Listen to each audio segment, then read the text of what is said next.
What's going on, guys? This is Rob, and if you're enjoying the content here on my channel, then make sure you hit the like button and make sure you hit subscribe so you can help decide what direction the content on my channel goes in the foreseeable future. A fan of mine named Yin Yang said, "Hey Rob, I saw someone at Point Lobos in California who looked just like you." Well, the reason why you saw someone who looked just like me is because it was me. Oh, you should have said something. You should have walked up and been like, "Hey, are you by chance Comics Explained?" I would have been like, "Yes," because I love meeting fans.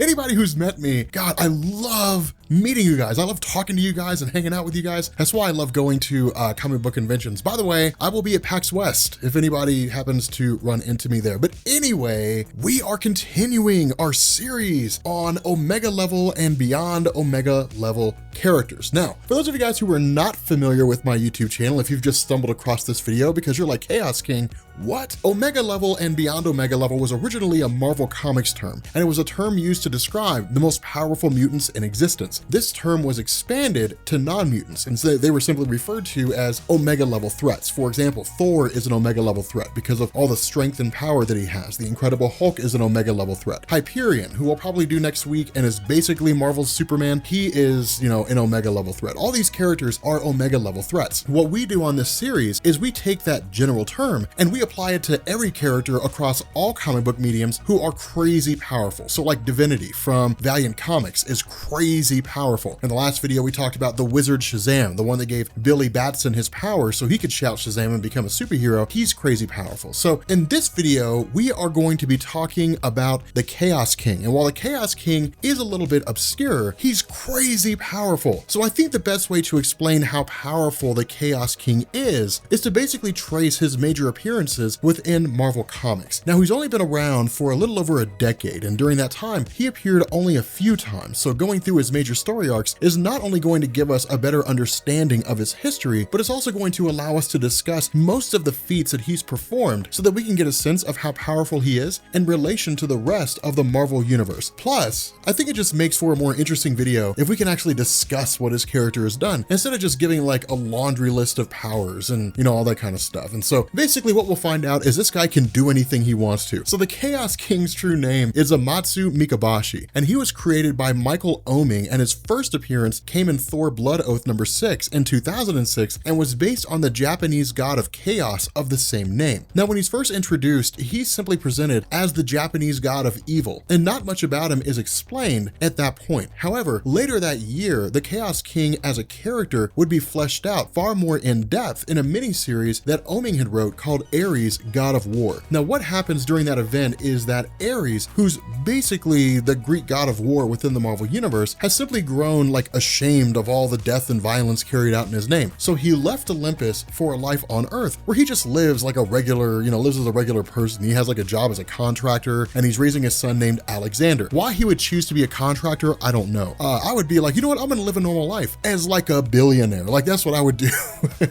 But one day, a messenger of the Greek gods named Hermes visits Ares and tells him that he has to return to Olympus because it's being threatened by something the likes of which they've never seen, and the gods need his help to defeat it. Now, Ares initially refuses, and so in order to coerce him into coming to their aid, Zeus kidnaps the son of Ares, Alexander, and brings him to Olympus. It's a pretty douche move. Like, it's a pretty crappy thing to do. And so predictably, this enrages Ares enough that he does return to Olympus to retrieve his son. But when he gets there, he finds out that Alexander's been kidnapped once again from the cell where he was imprisoned. And so it turns out that the person who took Ares' son was also the very threat that the gods were pleading with Ares to help them defeat, the Chaos King, who's basically hoping to brainwash Alexander so that he will kill his father and replace him as the god of war under Chaos King's control. Now, in order to rescue his son, Ares agrees to help the rest of the gods in their fight against the Chaos King. And what we learn is that following the fall of Asgard and the death of all the Asgardians and the Norse gods in the Ragnarok storyline, the Chaos King was inspired to defeat and control as many pantheon of gods as he possibly could. And having already subdued the ancient Japanese pantheon, he now had his sights set on the Greek gods. So to that end, the first power we learn of the Chaos King is that he's able to instantaneously transport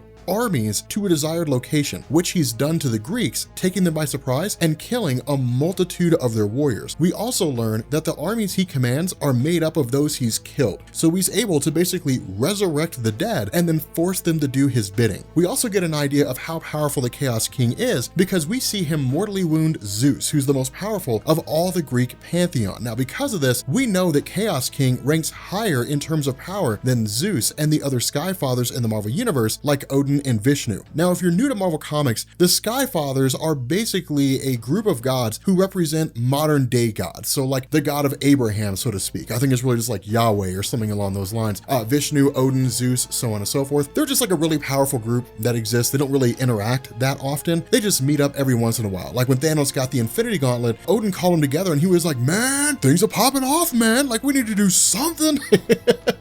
There was nothing they could do.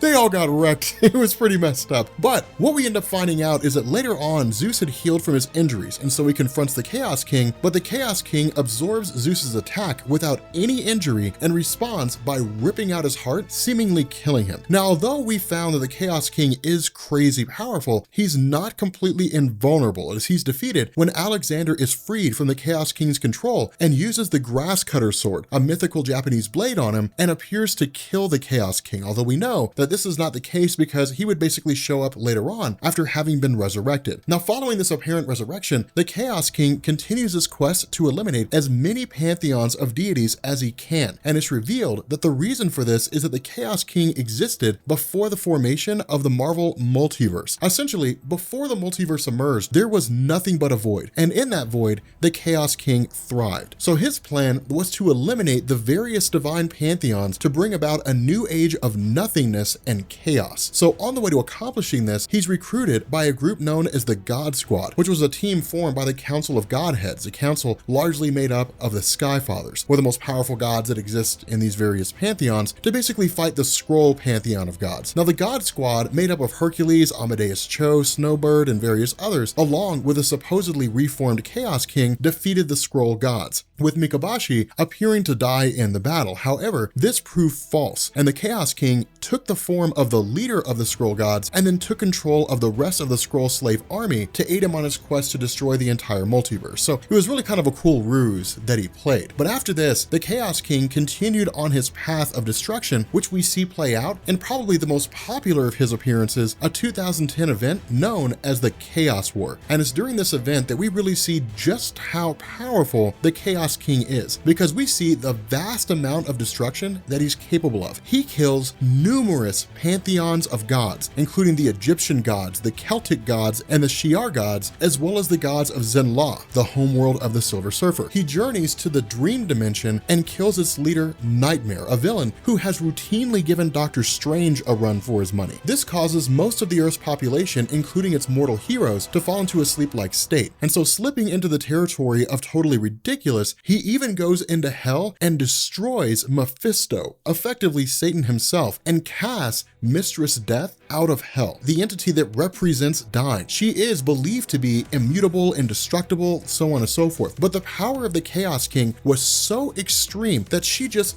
fled for her life as soon as he showed up. And so following this, all the souls of the damned are freed to run amok on Earth under the Chaos King's control. Now, the few heroes that are left awake on Earth, Hercules, Amadeus Cho, and Thor, scramble to find anyone who can help them defeat the Chaos King and call upon the cosmic entity Eternity, which is basically the embodiment of all living things in the entire Marvel universe. Now, as Hercules attempts to convince Eternity to help them in their battle against the Chaos King, Eternity informs them that he's unable to fight because doing so would effectively be Eternity fighting himself, and explains that Eternity and the Chaos King are essentially two sides of the same coin, that Eternity represents everything and the Chaos King represents absolutely nothing. Eternity admits, however, that if the Chaos King is victorious, that he'll simply cease to exist. So we know that Chaos King is every bit as powerful as Eternity, but he has the power to erase Eternity from existence. God, we need to cover this story. Now, eventually, Hercules recruits Circe, Galactus, and the Silver Surfer to his cause. However, all of them working together, even after Hercules has received power from some ancient artifacts collected by Amadeus Cho, still cannot defeat the Chaos King. Let me reiterate that. The combined efforts of